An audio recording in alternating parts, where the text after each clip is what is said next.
बहुत खूब, बहुत खूब।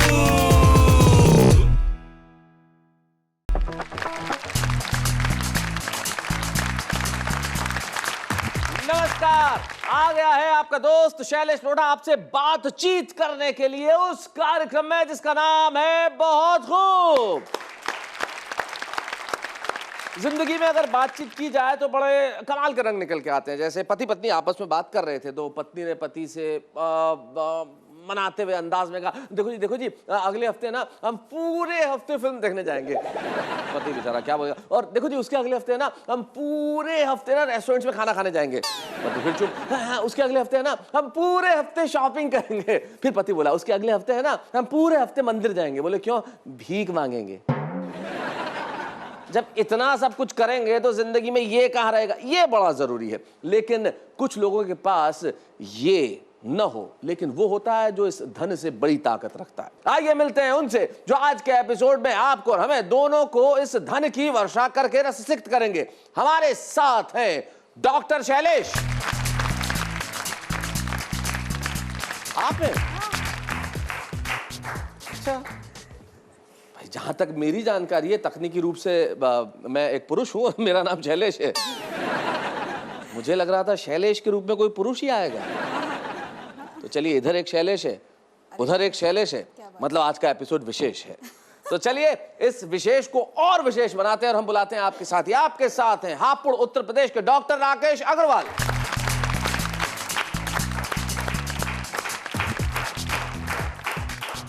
आइए डॉक्टर साहब, कैसे हैं आप? बहुत अच्छे। आप किन का इलाज करते हैं? मैं शब्दों के द्वारा इलाज करता हूँ। शब्दों के द्वारा इलाज करते हैं। अच्छा, कैसे, मतलब किस तरह से? शब्दों के द्वारा, कविताओं में, साहित्य में, इस माध्यम से इलाज करता हूँ। शब्दों के माध्यम से हर चीज का इलाज होता है। जैसे बच्चा कोई शैतानी कर रहा हो, दो शब्द कहता है, दो एक साल इलाज हो जाता है, 1 मिनट में इलाज हो जाता है। अभी गालियों के ऊपर एक पीएचडी हुई है, गालियों के ऊपर। गालियों पे पीएचडी हुई है, क्या बात है। गालियों के माध्यम से जब देश में गालियों पे पीएचडी होने लगे तो हो सकता है पीएचडी को गालियां पढ़ने लगे। कुछ भी हो सकता है इस देश में। आइए हम बुलाते हैं आपके अगले साथी को। आपके साथ होंगे एक वरिष्ठ पत्रकार हैं और बहुत बढ़िया कवि हैं, भोपाल के राजेश चंचल। आइए राजेश जी, कैसे हैं आप? सर, आप एक बड़े न्यूज़पेपर में पत्रकार हैं जी सर। और कविताएं भी लिखते हैं। जी, कविता भी लिखते तो बैठते क्यों नहीं है? बैठिए बैठिए बैठिए। तो हमारे साथ हैं राजेश चंचल, राकेश अग्रवाल और डॉक्टर शैलेश। और जब आप तीनों साथ हैं तो आप तीनों के लिए ये कहना लाजमी है कि बहुत खूब। तो राकेश हैं, राजेश हैं और शैलेश। अरे भाई कमाल है, आज तो आप तीनों ही ऐश हैं। मतलब 3 ऐश हैं, यानी पब्लिक की ऐश है। हाँ, राकेश भी है, राजेश भी है, शैलेश भी है और इधर तो खैर शैलेश है ही। तो चलिए महफिल की शुरुआत मैं कहां से करूं, मुझे समझ में नहीं आ रहा है। मैं महफिल की शुरुआत चाहता हूं कि कुछ ऐसी चीज से हो जो आपको सोचने पे मजबूर करे। वो व्यंग्य जो आपके भीतर तक कहीं जाए और आपसे कुछ सवाल पूछे और उन सवालों के उत्तर आप स्वयं को दें। और उसके लिए हमारे पास है हापुड़ से आए डॉक्टर राकेश अग्रवाल। अभी शैलेश जी ने ऐसा कहा, मैं एक व्यंग के माध्यम से युवतियों को एक संदेश देना चाहता हूँ। जी, इस उम्र में युवतियों को संदेश ही देना चाहिए। क्या हुआ? कुछ सहेलियां आपस में बतिया रही थी जी। मुक्त कंठ से फिल्मी सितारों के गुण गा रही थी। अच्छा। एक आह भर के बोली, मुझे तो शाहरुख को देखकर कुछ कुछ होता है। आहा। दूसरी आह बिखेरते हुए बोली, मुझे तो शाहिद भाता है, अपनी बातों से फिजा में रंग भर जाता है। तीसरी ने बढ़िया समूह बनाया, उसने ऋतिक रोशन को सबसे अच्छा बताया। अच्छा। कितनी प्यारी है उसकी हंसी, मन करता है उसे ही देखती रहूं, उससे बातें करूं, उसी की माला फेरती रहूं। क्या बात है। चौथी ने तीसरी की हाँ में हाँ मिलाई, लेकिन उसने मुस्कुराते हुए तुषार कपूर की दी दुहाई। 5वीं, 6ठी और 7वीं सहेलियां आमिर, अक्षय और फरदीन पर फिदा थी। इनके सपनों में खोई हुई, खुद से ही जुदा थी। 8वीं ने भावुक होकर कहा कि मैंने तो अपना स्टडी रूम अभिषेक बच्चन के चित्रों से सजा रखा है। सच तो ये है, वही मेरा हमदम, मेरा खुदा है। 9वीं ने भावुक होकर विवेक ओबराय को अपना ख्याल, अपना ख्वाब कहा। तो 10वीं ने लजाते हुए इमरान हाशमी को लाजवाब कहा। 10वीं बड़ी काम की है भाई। ये जो 10वीं है ये बड़ी काम की है, समझदार। इसी तरह से सभी सहेलियों ने अपनी अपनी पसंद के फिल्मी सितारों के किस्से चिटकारे ले लेकर सुनाए। उनका दीवानापन देख हम बहुत कसमसाए। सोचने लगे सीता, सावित्री, कल्पना चावला के देश में किधर जा रही हैं ये लड़कियां। अपना वजूद खोकर बिपाशा, मल्लिका, राखी सावंत बन रही हैं ये लड़कियां। लड़के बेचारे तो यूं ही बदनाम हैं। लड़कियों के भी फिल्मी सितारे ही भगवान हैं। लड़कियों के भी फिल्मी सितारे ही भगवान हैं। लड़कियों के भी फिल्मी सितारे ही भगवान हैं। बहुत बढ़िया राकेश। लड़कियों के, अरे आप लड़कियों को दोष दे रहे हैं कि उनके फिल्मी सितारों के चित्र लगा रहे हैं तो ये कहाँ जा रही है लड़कियां। ऐसा देखिए, फैन तो आपके भी होंगे राकेश जी, आपकी कविताओं के भी होंगे, तो प्रशंसक तो बने रहने चाहिए। लड़कियां अगर हीरोज को पसंद करती है तो इसमें क्या दोष, लेकिन फिल्मों को पसंद करके अगर फिल्मों का प्रभाव होने लगे तो बड़ा दिक्कत है। चलिए, हमारे प्रशंसक और प्रशंसिका अभी सोच रहे हैं कि अब क्या होगा। कुछ नहीं होगा, एक ब्रेक होगा, ब्रेक से लौट के आता हूं, फिर बताता हूं कि आगे क्या होगा। बहुत खूब।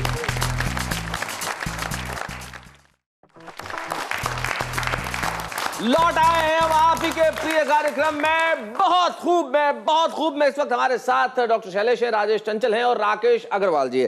राकेश अग्रवाल जी देश भर की प्रशंसिकाओं से कह रहे थे कि भाई फिल्मी हीरोज की बात मत करो, कवियों की बात भी करो। जीवन में आदमी को अपना सोच लेना चाहिए, लेकिन आदमी खुद का सोचता है तब ये जरूर सोचता है कि भविष्य में क्या होगा। अब भविष्य में जो चीजें होती हैं उसमें कहीं हास्य व्यंग्य हो सकता है क्या? बड़ा मुश्किल है। राशिफल में से व्यंग निकालना बड़ा ही मुश्किल काम होता है, लेकिन जो मुश्किल काम करते हैं वही व्यंग्यकार होते हैं, वही पत्रकार होते हैं। हमारे पास एक वरिष्ठ पत्रकार है जो मूलतः व्यंग्यकार है। तो आइए हमें ये व्यंग्यकार और पत्रकार के मिले जुले संगम, जिनका नाम राजेश चंचल है, जो भोपाल से आए हैं, सुनते हैं एक जानदार व्यंग कविता। राजेश चंचल। नमस्कार सर, नमस्कार। राशिफल विषय ऐसा है कि अखबारों में भी राशिफल छपता है, पत्रिकाओं में भी, और बहुत से लोग सुबह अपना काम राशिफल देखने के बाद ही शुरू करते हैं जी। लेकिन इस राशिफल में कुछ विसंगतियां भी होती हैं, और जो विसंगतियों को समझ लेते हैं वो इस अपनी समस्याओं से पार पा लेते हैं। सुना। कहने का अर्थ ये है कि ज्योतिष का आपके जीवन में किस तरह दखल होता है, उसका नाम राशिफल होता है जी। अब आप देखिए छोटी छोटी पंक्तियां कि मेरे राशिफल में लिखा है कि शत्रुओं पर विजय प्राप्त होगी। अच्छा। मेरे राशिफल में लिखा है शत्रुओं पर विजय प्राप्त होगी, अफसोस मेरे शत्रु की भी वही राशि है जो मेरी। मेरे शत्रु की भी वही राशि है जो मेरी। और वो ज्योतिषी पर झल्लाते हुए बोले कि मैंने अपने राशिफल में ये पढ़कर कि अतिथि आगमन होगा, सारी व्यवस्था की, चाय पान नाश्ता सब कुछ मंगाया, परंतु किसी के नहीं आने पर मुझे भारी क्षति का सामना करना पड़ा।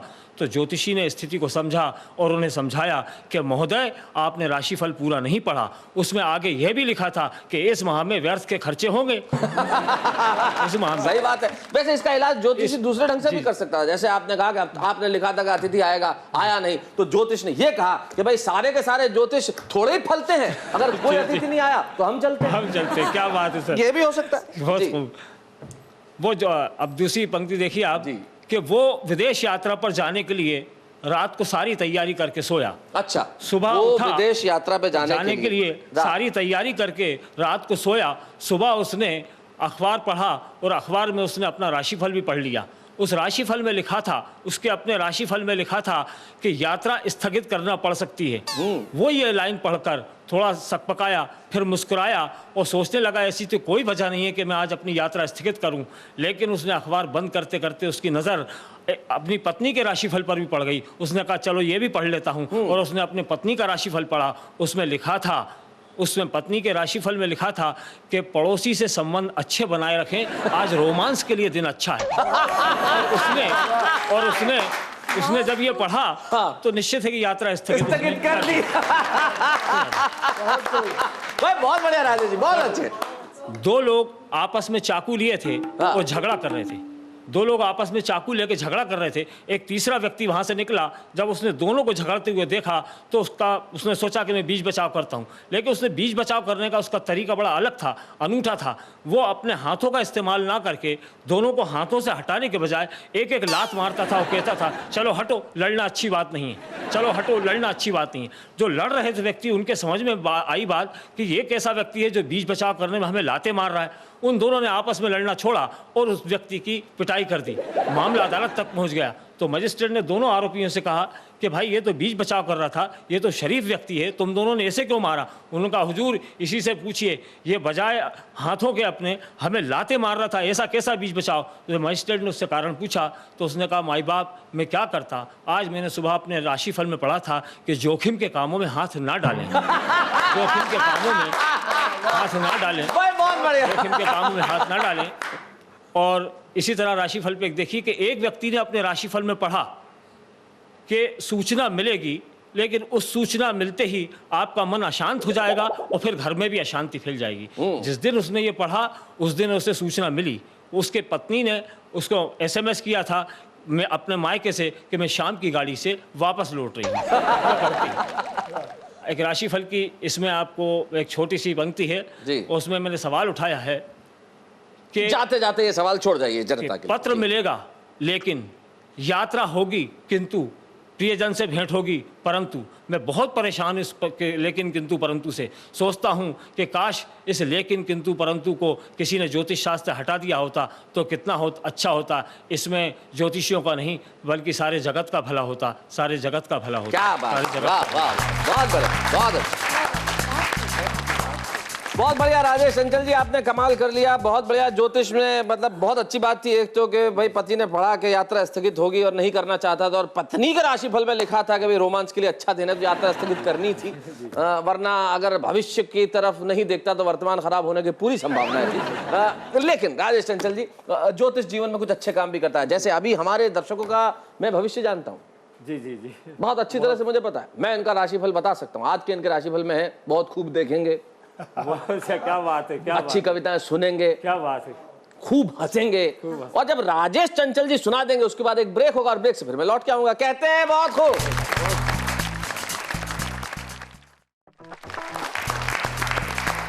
स्वागत है बहुत खूब में आपका, और ब्रेक पे जाने से पहले मैं आज आपको आपका राशिफल बता रहा था। एक चीज और लिखी थी आपके राशिफल में कि आज जब भोजपुरी बयार का जो सेगमेंट होगा उसमें एक महिला आएंगी और बहुत बढ़िया गीत सुनाएंगी और आप घर बैठ के तालियां बजाएंगे। ये अभी सत्य होने वाला है, तो आइए इस राशिफल को हम सत्य में तब्दील करते हैं। उसके लिए शैलेश बुला रहा है शैलेश को। डॉक्टर शैलेश आए भोजपुरी बयार के सेगमेंट में।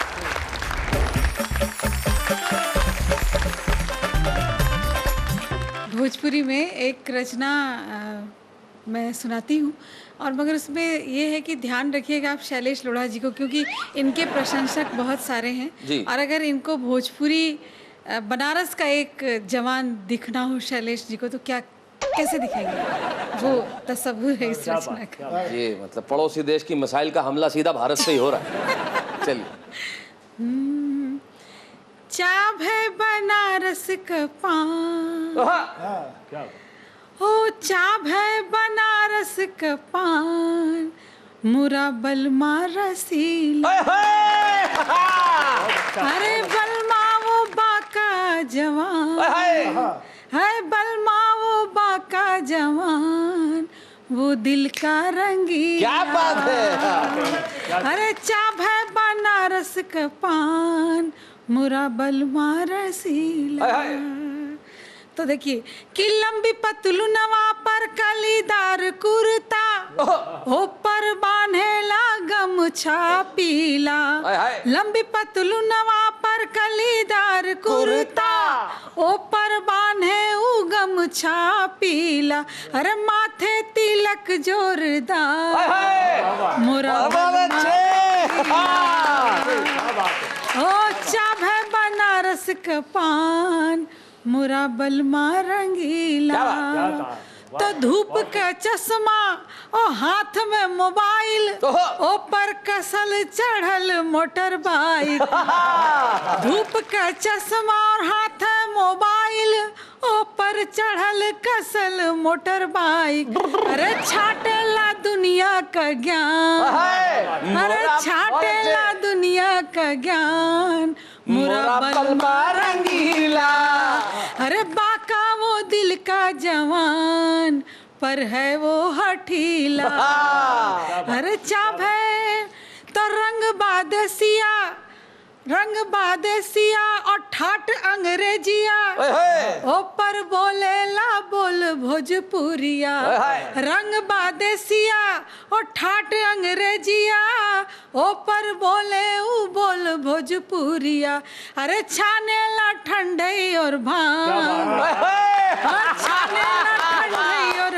भांग, मोरा बलमा रंगीला, अरे चाभ है बनारस का पान, वो दिल का हठीला, अरे बलमा रंगीला। क्या बात है, क्या बात है भाई, बहुत बढ़िया।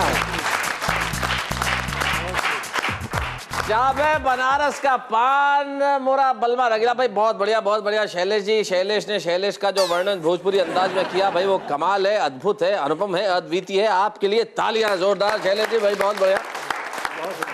और आप बहुत बढ़िया गाती हैं। जब आप लोग इतना अच्छा सुनाते हैं तो हमारी जो जनता है हमें बड़ा प्यार करती है, बहुत खूब को बहुत मोहब्बत देती है, इसलिए ढेर सारे खत लिखते हैं ये लोग इस पते पे, ईमेल करते हैं इस आईडी पे और चाहते हैं कि हम उनसे बात करें। चलिए बात करते हैं, जाइए टेलीफोन भैया। हेलो, रंजीत तिवारी जी। कौन? हाँ नमस्कार रंजीत तिवारी जी, हम चौबे जी बोल रहे हैं। चौबे जी कौन? चतुर्भुज चौबे जी, आप रंजीत तिवारी मुन्ना बोल रहे हैं? जी हाँ हम चतुर्भुज चौबे जी बोल रहे हैं। आप वो कविताएं लिखते हैं, शायद हमारे इधर एक कवि सम्मेलन होने वाला है। अच्छा अच्छा। हाँ तो उसके लिए हमें आपका नंबर दिया था किसी ने, अगर आएंगे तो क्या पेमेंट लेंगे तिवारी जी? आप क्या पेमेंट देंगे? हमारे यहाँ व्यवस्था जो है वो तो हमारे यहाँ फिक्स है साहब, हर कवि को हम जो है 1100 रुपये देते हैं और आने जाने का किराया देते हैं और खाने की व्यवस्था हमारी होती है बढ़िया। तो हम ठीक है। तो अच्छा 2 लाइनें सुना दीजिए, क्या सुनाएंगे? 1-2 लाइन सुना दीजिए, अगर वहां आएंगे तो क्या सुनाएंगे सर? जी, जब मैं सोया था, अपने किसी गमों में सोया था, अचानक देखा ब्रह्मा जी से आए, कमंडल से दर्द छिड़क के मुझे जगाए। क्या बात है भाई रंजीत तिवारी जी, आपको मालूम नहीं है कि इस वक्त आपकी कविता सिर्फ हमने नहीं सुनी है, सारे देश ने सुन ली है, क्योंकि आप बहुत खूब के इस कार्यक्रम में आपकी कविता आ गई है। और मैं शैलेश लोढ़ा बोल रहा हूँ। कैसे हैं आप रंजीत तिवारी मुन्ना जी?